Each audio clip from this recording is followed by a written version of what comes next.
Wonderboy and Usman will join us here momentarily. They're finalizing their tests. Tonight's attendance, 4,844, 4844, for a live gate of $291,000.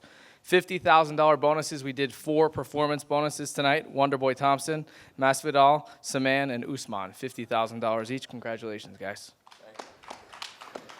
John Morgan, go ahead. Yeah, Dave, before we get to the fighters, just want to ask one. There was breaking news tonight. The coaches of the Ultimate Fighter 22, Conor McGregor, Uriah Faber, obviously they're not going to fight at the end of the season. I know it's not all your choice to make, but can you give us an idea of how that came together, what the thought process is on 2 coaches not fighting, and why Conor is right back out in front of the spotlight again? Yeah, well, I mean, Conor's can't miss TV right now. And I think there's a lot of buzz for Conor, not only here, but over in Europe and the rest of the world. So the way we formatted this show to be Europe versus United States, let's be honest, Faber and McGregor don't get along, so it made a lot of sense from us from a production standpoint. And at the end of the day, this is going to be can't miss TV. We're really excited about the format, and we're really excited about the coaches. Can you reveal when that was decided? Because obviously they had that little, conflict over the weekend, and people are kind of wondering, did that play into it? Was this something that had already been decided? Was it a backup plan? Help us understand when it came together. We had several options going into last night's main event, and with that outcome, that's what we went with. But no, I saw the tweets. There was nothing premeditated. There was no anything there. There was no fake drama. Uriah ran into Conor backstage. I think if you look at the video, Conor gave him like a little pat on the top of the head. I'm used to getting those. And Uriah didn't react well. Fortunately, Uriah didn't turn that into anything more than it could be. But that wasn't premeditated. That wasn't manufactured. These guys don't like each other. And at the end of the day, one's going to represent the United States, one's going to represent Europe. Thanks, Dave. Appreciate it. If I could, for Josh, please. Obviously, you were campaigning for the $50,000. You just found out you got it. Tell me how good that feels right now, and what are your plans for that money? My plan for the money is I'd like to buy a house, to answer that question. And how it feels, man, is it feels good. As I told John immediately after the fight, is that my main objective when I'm out there in the octagon now is to entertain and to make sure that I'm putting on exciting fights. And, everyone wants to win, and me included. But what's more important for me is to make sure that that I'm here at press conferences to make sure that I have fans talking about my performance and that I'm walking away with no less than $50,000. With that said, I mean, you are getting incredible results as well. So do you think it's that mindset of just putting on the exciting fights that's the key to you getting these results as well? I felt just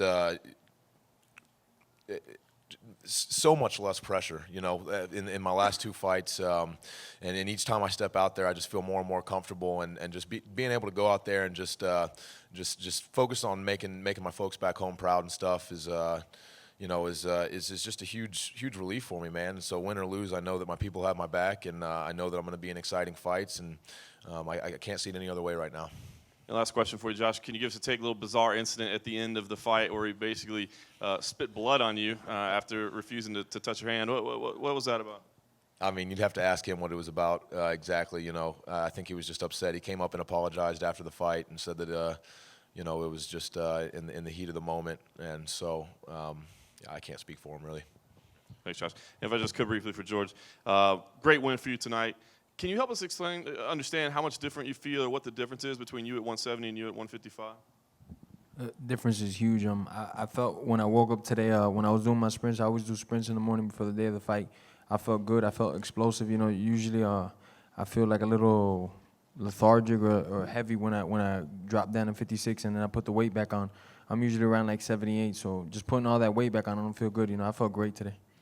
Obviously, you initially missed weight as well, which is a little surprise since you were moving up. What happened there? And I mean, was that just a miscalculation, or what was the issue? Well, one of the UFC guys wanted to run by Steak and Shake, or In-N-Out Burger real quick, so I got tempted and whatever, No,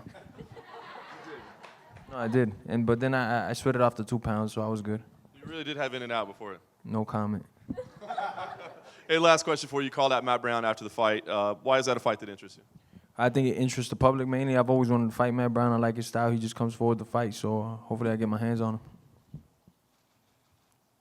How big does the Sunday night event have to be for the UFC to say this is the model that works, the back-to-back Well, nights? I think it's twofold. First and foremost, Sundays are great for TV for us. A lot of people were speculating, why didn't we do this on Friday or Thursday or whatever it may be. Sunday's a great TV night for us, particularly on Fox Sports 1. And secondly, we're fortunate to have great partners here at MGM. It made a lot of sense for us to stay here. It made a lot of sense for us. We could use the same octagon, use the same crews. So first and foremost, it was a TV decision. But after that, it made a lot of sense just from a logistics standpoint. Okay. Also, and to follow up on John's question about the selection of Conor McGregor versus Uriah Faber, I think obviously everybody understands the selection of Conor McGregor. What was the idea of entertaining Frankie Edgar to coach Team USA ever considered, seeing as how it's possible that he could be an opponent for Conor before Uriah Faber might be down the line? For sure. We reviewed several different options on it. At the end of the day, I think everyone knows what Uriah brings to the table from a coaching perspective. That's not a knock on anybody else, but he certainly thrives in the TUF format. And I think when you look at him and you look at Conor together, it's pretty combustible, and it should make for great TV. Does Conor have any injuries that need to heal up? Is this an opportunity for him to be on TV and be in the forefront, but at the same time have a little bit of a time Yeah, out? I mean, you saw the fight last night, Richard. He certainly was in a war, but he has no injuries to report. But at the end of the day, he was eager to jump back in. He's staying in the McMansion for another 2 months, and I'm sure he's going to hate all of that. So he'll be at the McMansion for another 2 months. Taping starts this week. Fighters arrive actually tomorrow, so we're going to hit the ground running. Question for Kamaru Usman on your victory tonight. First of all, let me ask you about the second round. You dominated the first round, and it appeared at the second that Hassan really came out determined and swinging. Did you sense that after a very frustrating first round for him, that he was coming out very aggressive in that second? Yeah, I definitely knew that. You know, his coaches probably told him, you got to come out and you got to, because he couldn't afford to take another round like that, because I knew he was getting tired. It's tiring to wrestle a wrestler. And I knew he was going to come out more determined, but at the same time, I was coming out more determined. And I just watched the highlights, and I didn't even know that I was even hurt at all. It was just by instincts. You know, I just do what I do every day in the gym, and took him down and ultimately got the finish. And finally, question for Michelle Waterson. Michelle, I saw your quote. You said that just coming out, you felt a little bit of octagon jitters that went away, but this was a very well-rounded performance. 4 submissions, takedowns, controlling the top game, and then ultimately the submission finish. For those of us who have watched you through Invicta, where would this rank for you in terms of your more well-rounded performances? I think it's exactly what you said. I feel like tonight I was able to display everything, all of my abilities with the stand-up, the grappling, and the wrestling, which is exciting for me because I get to tell all my coaches that I did what they worked with me on, so it's very exciting. I have a question, Michelle, actually, to continue on with you. Yeah, you know, obviously this is a newer weight for you. You had to go up. You were joking about, throwing bigger legs around and everything. I am curious how you felt you were able to take Angela down, but, how did you feel in terms of strength and, and power and ability with this weight class? I felt good, just getting my feet wet a little bit and kind of feeling the weight. I feel like everybody has their strengths and their weaknesses, no matter what weight class you're at. So you just have to find what you're good at and just capitalize on it. Great, thank you. Michael Graves, this is for you. You looked great tonight. You actually looked a lot better than you did on the show. Now, I'm just curious, did you make a lot of changes after the show, or was it just something about that format of and performing in front of everybody at the show that was different for you? Why did you seem to be markedly improved this time?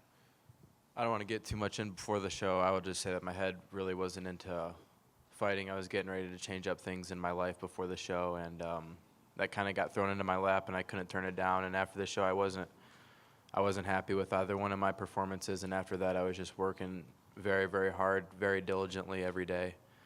And I'm going to continue to do that. I'm not taking anything away from the organizations that I fought before, but I kind of consider that semi-pro. I consider myself 1-0 as a professional right now. I consider the UFC like the majors, like the MLB or the NFL. So the way I look at it, I'm a rookie. I'm 1-0, and I got a lot of room for improvement, and I'm just going to continue to work hard and do my thing. Well, I'm curious about some of the things that you want to change, and I don't know if yesterday after the weigh-ins, if that was real Bud Light or not. Was it? I don't know. You can't say no comment. You have to answer. I can't say no comment? No.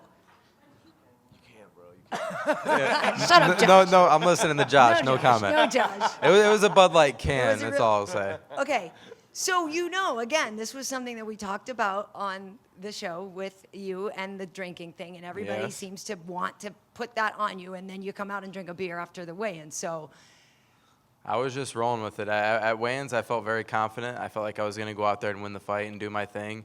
And I'm looking to make a name for myself in any way I can. I'm looking to stand out, show out. And I was happy with my performance. I don't want to take anything away from Vicente, but I feel like I could have opened up a lot more. Whenever I don't finish the fight, I kind of feel like I lost in a way, as dumb as that may sound. So my cardio, surprisingly, I kind of got tired in the third round, which I worked very diligently on. I mean, I was doing a lot of running and swimming, which I never really done before. I mean, all the time. So maybe it was my nerves. Maybe it was like the experience factor. I'm not really sure, but I'm just going to continue to work on it. And every time I go out there, I'm going to look to finish. was that choke anywhere close? Yeah, it was close. Yeah, he was throwing some knees too. I was I was trying to shake. I was trying to do a kind of trying to like sit out a little bit, and I know that's his choke too. I've studied film on him. He got one of my teammates, Nate Coy, in the show with that same choke. I know that's his move. So when he got me in there, I was very aware, and me and my coach Lebo have been practicing on that. So I was able to get out and turn it around. Cool. Well, good job. And Kamaru, for you, you kind of mentioned this in the octagon afterwards about how, you weren't the guy that everybody thought should have been in there in the final fight. They thought it should have been Vicente. So how much did that play on your head when you were going into this, and, in terms of added pressure maybe that you felt to deliver? Not so much added pressure. It was something that, a little bit, it was a little tough to swallow initially. But, like I mentioned, not everyone's always going to believe in you. But the people that counted, which was myself and my manager, we believed in me. And so I just had to go out there and prove everybody else wrong. So what did they all say to you right afterwards then? I'll disclose that later. Oh, yeah? All right. I'll ask Sugar. Thank you. Hi, question for Graves and Usman again. Just kind of going off what Karen said. What did you take away from your experiences in TUF, and how did that help you going into this fight? What I took away from it, it's, I've been a wrestler since I was 15 years old. And just being a wrestler and being in the seasons, you have to be able to make weight each and every week, every weekend. Make weight, and then it's 1 hour turnaround. You make weight, you got to wrestle in an hour. And it's a tournament that lasts all day, so sometimes you might wrestle 6, 7 different times during that day. And so it wasn't that big of an adjustment for me to make the weight, in a rapid succession like that. But the thing is, ultimately, it's a fight. And so when you get in there, there's no type of sport that I think prepares you for the adrenaline that you're going to have when you're in that cage. You are locked in there, and it's one man's going to walk out the victor. And so it's the show definitely prepares you and lets you know if this is really what you want to do in the future for your career. And the same again for Graves. Kind of what I got, kind of similar answers before. The show just enabled me to have a different outlook on the game and in life in general. Since the show, I've just been changing things up. Just been trying to improve little baby steps every day, whether it's just, a workout at the park or going to the gym. Every day I'm looking to improve. Like I said, I look at myself as a rookie, and I feel like my potential is very high, so I'm just going to continue to work. Thank you. Dave, will Magalhaes face any kind of disciplinary action for spitting blood in Josh's face? We're going to talk about that tomorrow when we get back. I know that they cleared the air backstage, so we're just trying to get some more facts on what was going through his mind at that point, if he was clear-headed and whatnot. But clearly, we don't condone that type of behavior. We're all about sportsmanship, and that wasn't any chance of display there at all. Cool. Michelle, for you, I know you are looking for a title shot in the very near future, but is there anyone you want to face next, coming up? I'm over here, by the way. How you doing? Oh, okay. I was looking for you.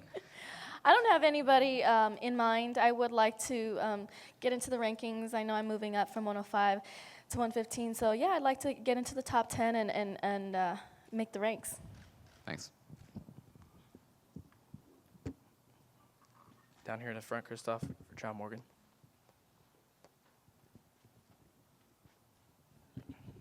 Usman, I did want to follow up with you a little bit. As far as I know, I mean, I don't think there was any guaranteed contract on the line. Unlike past seasons, The Ultimate Fighter, the guy that fights in the finals, he wins, he's guaranteed a spot in the UFC. I never heard that as a stipulation of this season. So, I mean, were you coming in tonight not knowing if a win even earns you a place in the UFC? What was that like?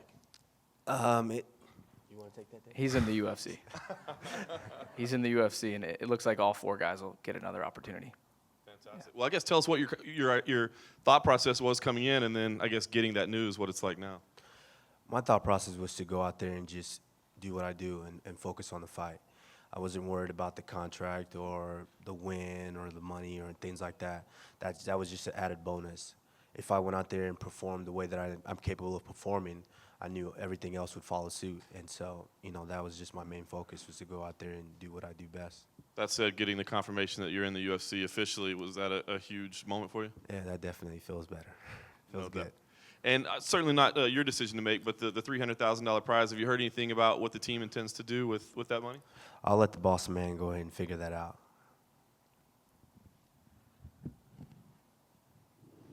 Any other questions? All right, so what I'm going to do is I'm going to let this group go. Wonder Boy's about 5 to 10 minutes out. We'll resume the press conference when Steven gets here. Thank you, guys. Give him a chance to do it. He wanted to close the gap, get me up against the cage, take me down. So I tried to keep him at the end of my feet, my hands. Somewhere in there, in the scuffle, he must have hit me with something. I don't remember. I have to go back and watch. But I was still coherent. I didn't go out. My legs gave way. So I just recovered really well and, got him to the fence, got back out to where I feel comfortable, and knocked him out. Certainly the unique stance, the flashy style, I mean, that's your signature. That's what you do. But people have kind of wondered, can that be successful at the elite levels? Can it be successful against wrestlers? You've certainly stuck with it tonight. Do you feel like your game's going to require any modification to reach the upper echelon of division? Or do you feel like the way you fight can be successful in championship level? I think I can. I work with some of the best wrestlers, Chris Weidman, Matt Miller, good jiu-jitsu guys, my brother-in-law Carlos Machado, Ryan Hall, all these guys. I've been a part of my camp, and I'm getting better and better every day. And I think so. The more comfortable I get with it, the more the striking that you're going to see, because I feel comfortable there. And obviously, people immediately are trying to figure out what's next for you. I know you're still, enjoying this moment, but saw a big one was John Kavanaugh was out there campaigning you and Gunnar Nelson as a headliner in Dublin in October. Is that something that interests you as a potential matchup? I think it would be a very exciting matchup. I know his ground game is like legit, but I'm up for anything right now. I want to make that break into the top 5 and make a run for the title, baby. I think that's why we do what we do. We want to be the best. Who needs a mic? Richard, you need one?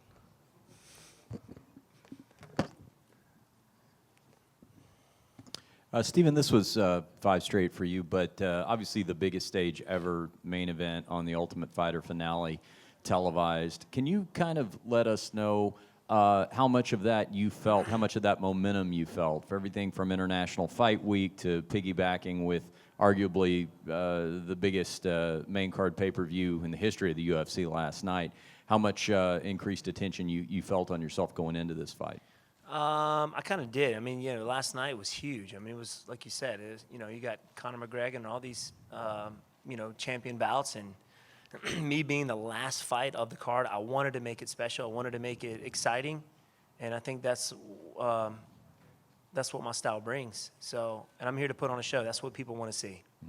The fight itself, the round itself, and you touched on this to start, but it seemed like it was the story of 2 kicks that led to the finish.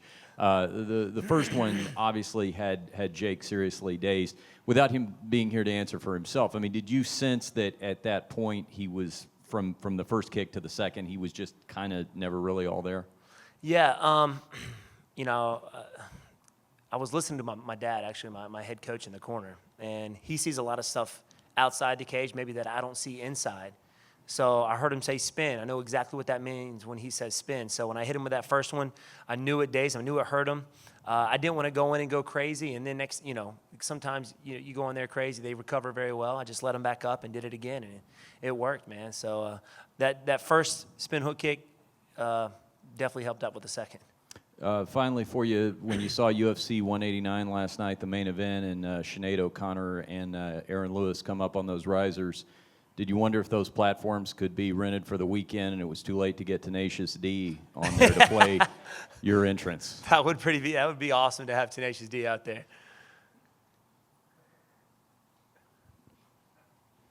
Any other questions, guys? Raymundi, Sean, Adam, anybody? Hey, it's been one hell of a week. Thank you all for joining us here for International Fight Week 189.